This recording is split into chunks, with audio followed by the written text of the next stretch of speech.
जय हिंद साथियों, नमस्कार। बहुत सारे व्हाट्सएप कॉल मैसेज आए कि सर आप लोग जो है डेमो क्लासेस तैयारी कर लो ऐप पर जो चल रही है वो किस प्रकार से लग रही है, कैसे उनको पढ़ाया जा रहा है। कई लोग क्या है कि इतना नहीं जानते हैं सोशल मीडिया, तो उनको क्या अभी तक तो अब हमारे से छोटे छोटे बच्चे जुड़े हुए हैं जो 12वीं पास के बाद में आते हैं। कोई पीएचडीसी की तैयारी करके आता है, कोई आरएस के लिए तैयारी करने के लिए आता है, कोई शिक्षक भर्ती के लिए आता है। जो मेच्योर है और अनमेच्योर है उनमें अंतर होता है। मेच्योर स्टूडेंट जो होता है, जैसे मैं कहूं कि फर्स्ट ग्रेड के हैं या अध्यापक भर्ती वाले जो विद्यार्थी हैं, वह सारे के सारे चाहे भर्ती आए चाहे नहीं आए, वह ऑफलाइन में भी भीड़ होगी, ऑनलाइन में भी वो खूब तैयारी करेंगे, किताबें भी वो बहुत अच्छी अच्छी लाकर पढ़ेंगे, लगभग साल 2 साल मेहनत करते हैं। अनमेच्योर वो होंगे जो ये सोचते हैं कि जब फॉर्म निकलते हैं ना तभी भर्ती आती है, और फिर जाकर तैयारी करते हैं, और 2-3 महीने के बाद में फिर वो पीछे रह जाते हैं, या फिर सिर्फ आएंगे तो किसने 3 महीने पढ़ना, 4 महीने पढ़ना, बस इतना ही। 4 महीने के अंदर तो राजस्थान के जिले याद करना, उनके बारे में भौगोलिक, ऐतिहासिक और उनका आर्थिक, सामाजिक, उनकी जो परिदृश्य है उसको याद नहीं कर पाते हैं। तो वो लोग फिर बाद में रह जाते हैं, वो फिर फ्रस्ट्रेट हो जाते हैं, फिर किसी ना किसी काम में लगेंगे, फिर वहां पर मजदूरी करके फिर कुछ पैसे कमाएंगे, फिर दोबारा तैयारी करेंगे, कहेंगे कि इस बार तो हम 2 नंबर से रह गए। तो उनको मैं बताना चाहता हूं कि अभी हम जो क्लासेस ले रहे हैं तैयारी कर लो ऐप पर, मैं या हमारी टीम पूरी की पूरी, तो उसमें आप लोगों को जो क्लास है उसकी जो मैं एक डेमो फाइल आपको दिखा रहा हूं, आज जो क्लास हुई थी, क्योंकि आज डेमो हटा दिया गया था। अरे, जैसे आज हमने स्टार्ट किया हस्तकला टॉपिक, तो हस्तकला जो है क्या है, ठीक, इसके लिए किसकी स्थापना हुई, शिल्पग्राम की स्थापना हुई। उसके बाद में कौन कौन सी संस्था, तो इसमें राशिकों की संस्था आती है जो राष्ट्रली के माध्यम से वित्तीय सहायता वगैरह प्रदान करती है। कौन कौन से पुरस्कार दिए जाते हैं हस्तकला के क्षेत्र में, वो फिर आप पढ़ेंगे इसमें कि राजस्थान में तीर्थस्थली जयपुर को कहते हैं, सबसे बड़ा केंद्र कौन सा है, जैसे कुछ फैक्ट, दरिया, जूतियां, दाबू, सोने की मीनाकारी, इनको क्या कि साथ साथ में लिखाया गया है। फिर भी नहीं समझ में आ रहा, कोई बात नहीं, आप ये डायग्राम देखिएगा, ये राजस्थान का नक्शा है सर, बिल्कुल राजस्थान वर्तमान है। अब वर्तमान राजस्थान के अनुसार पढ़ा रहे हैं, यानी नए जिलों के अनुसार ही पढ़ा रहे हैं। फिर क्या है, नथबई लिख दिया यहां पर, नदबई है ये, नदबई, नदबई की जूतियां, नदबई की जूतियां, ठीक है। भरतपुर के अंदर तूड़िया शिल्प, नकली आभूषण है, मांगरोल, खादी, टेरोकोटा, तलवारें, यहां लिखा। फिर आगे बढ़ते हैं, फिर हमने इस मैप को थोड़ा सा काट दिया, जो जो जिला आपको दिख रहा है उस जिले की सारी विशेषता यहां बताइए आपको, ताकि थे फोटो भी ले तो था ना, बढ़िया लगे, ठीक। उसके बाद में थोड़ा सा और बड़ा कर दिया, अब मैं ऐसे खड़ा हो जाऊं तो एक इधर पांख, एक इधर पांख, यानी एक तरफ जयपुर, एक तरफ जोधपुर, ठीक है। अब उसके बाद अपने बात करें यहां, तो हमारे पास में इस प्रकार से इसको मैंने आपको बताया है, औजारों की नगरी या ये, या फिर ये सवाई माधोपुर के बारे में, ठीक है। अब फिर आपके जैसे हर क्लास होती है तो उसके मोटिवेशन भी रहता है, बेस्ट ऑफ लक। अब आप एकीकरण पढ़ें, पहले ब्रिटिश भारत, फिर देशी राज्य, भारत का वह भाग जो अंग्रेजों के अधीन था उसे ब्रिटिश भारत कहते थे, ठीक है, समझ में आ रहा होगा आपको। हाँ, तो यहां पर देशी राज्य। अब यहां पर बात करें कि नरेंद्र मंडल, जिसे चैम्बर ऑफ प्रिंसेस कहते थे दिल्ली में, ये आज की मेरी क्लास है जिसके अंदर मैंने यहां बताया कि माउंटबेटन जो थे वो दिल्ली में गए, उन्होंने 2 ड्राफ्ट तैयार किए।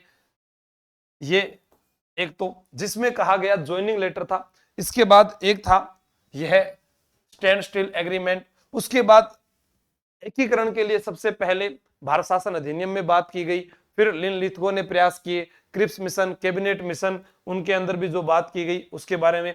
फिर भारत में एकीकरण का श्रेय सरदार वल्लभ भाई पटेल को दिया जाता है, वह भारत के बिस्मार्क, यानी मैं ये कहूं कि जर्मनी का एकीकरण बिस्मार्क ने किया, वो सारी बात यहां पर पूरी की पूरी डिटेल लिखी हुई है। अब आप कहोगे क्या आप पीडीएफ से पढ़ाते हैं, अरे ना भाया, खुद एक एक लाइन लिख लिख कर पढ़ावा, ताकि बच्चा साथ साथ में जो है वह नोट्स भी बनाता रहे और उसे याद भी होता रहे, ठीक। वरना इसको अपने ऐसे जैसा लिखा हुआ है इसको ऐसे ऐसे पढ़ाते जाएंगे तो वो याद नहीं होगा, वो थोड़ी देर के बाद आप भूल जाओगे। आप जब एक एक अक्षर मैं लिखूंगा, एक लाइन, तो आप भी आप साथ साथ लिखोगे, तो आपके शानदार नोट्स भी तैयार हो जाएंगे। तो ये तो है लाइव के अंदर जो चल रहा है। अब ये किस किस बैच के लिए चल रहे हैं, सारी चीजें यहाँ पर लिखी गई है। तो ये डेमो फाइल थी, मैं आपको दिखाना चाहता था, ठीक। अब जैसे इसका अगला पार्ट कल आएगा तो अपने कल पढ़ेंगे इसके बारे में।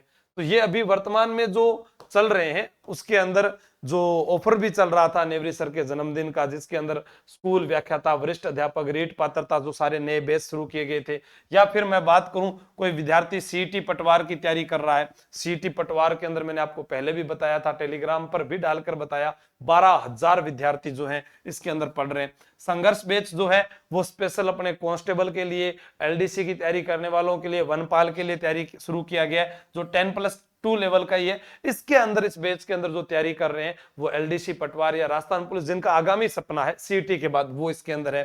फिर डिप्टी जेलर, फैमिली बैच जो आपके पास 3 साल तक रहता है, आप आरएस से लेकर कोई भी एग्जाम की तैयारी करो, इसके ऊपर सब कुछ लिखा हुआ है। अब ये पूछोगे आप कहां पर है ये सारी चीजें, तो आप यहां लिखा हुआ है तैयारी कर लो, ऐप डाउनलोड कीजिएगा। जैसे मैं आपको बता दूं,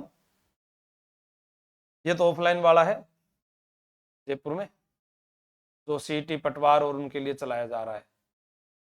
यार भैया, हाँ,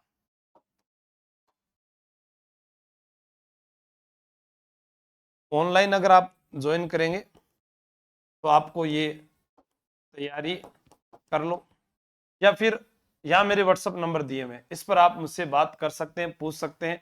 यहाँ पर ऑफलाइन जो है वो चल रहा है सीईटी पटवार और एलडीसी और पुलिस, ये 3 बैच अभी हमने शुरू किए हैं।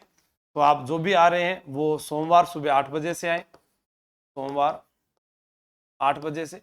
पहले 2 या 3 दिन आपकी 4 घंटे क्लासेस रहेगी, फिर उसको 6 घंटे, फिर उसको 8 घंटे कर दिया जाएगा। और इसके अंदर क्या होगा, सीईटी की आपसे फीस नहीं लेंगे, उससे आगामी भर्ती की फीस ली जाएगी, ताकि आप कम से कम 6 से 7 या 8 महीने हमारे पास पूरा अच्छे से पढ़ सको पूरी टीम के द्वारा, और प्रत्येक विषय के अंदर आप जो है अच्छे से पारंगत हो जाओ। ठीक है, तो ये आपको मैंने बताना था। भी जो डेमो क्लासेस में नहीं जुड़ पाते हैं वो ध्यान रखें, प्ले स्टोर से पहले तैयारी कर लो, ऐप डाउनलोड करें, उसके अंदर लिखा होता है, वहां पर आप डेमो देख सकते हैं। और उसके बाद जो है जो परचेज कोर्सेज होता है, उसके अंदर किसी भी वीडियो को कितनी भी बार देख सकते हो, कोई भी पीडीएफ को कितनी भी बार पढ़ सकते हो। ठीक है, कोई भी टेस्ट जो है उसके अंदर आप अपनी रैंक देख सकते हो, पेपर देने के बाद में सारी सुविधाएं आपके लिए की गई है। फिर भी अगर कोई असुविधा आपको लगे तो आप मुझे व्हाट्सएप से व्यक्तिगत तौर पर जरूर बताएं, ताकि हम उसको और भी हल कर सके, ताकि विद्यार्थी को किसी भी प्रकार की परेशानी ना हो। हाँ, कोई एसआई की तैयारी कर रहा है तो डिप्टी जेलर वाला भी ले सकता है, सब इंस्पेक्टर वाला भी है। जिसमें आपके पास कोई कहे भी मेरे पास सर पैसे बहुत कम है, तो आप ये देखो, सीईटी रिकॉर्ड 699, सीईटी रिकॉर्ड 751, ठीक है, पशु परीक्षर ए पार्ट 451। थैंक यू, जय हिंद, जय भारत। कमेंट करके बताइएगा कि आज ये जो हस्तकला वाला जो टॉपिक हुआ था, इसके अंदर आपसे मैं एक प्रश्न पूछ लेता हूं, आप मुझे ये बताइएगा कि काला संगमरमर कहां का प्रसिद्ध है, ताकि मुझे यह भी पता चल जाएगा कि आपने अंत तक वीडियो देखा था।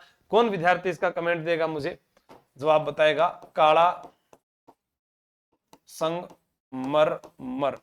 ठीक है, ये कहां का प्रसिद्ध है, कहां का प्रसिद्ध है, वर्तमान परिदृश्य के अनुसार बताओगे आप। ठीक है, तो जल्दी से बताइएगा। थैंक यू, जय हिंद, जय भारत, बेस्ट ऑफ लक।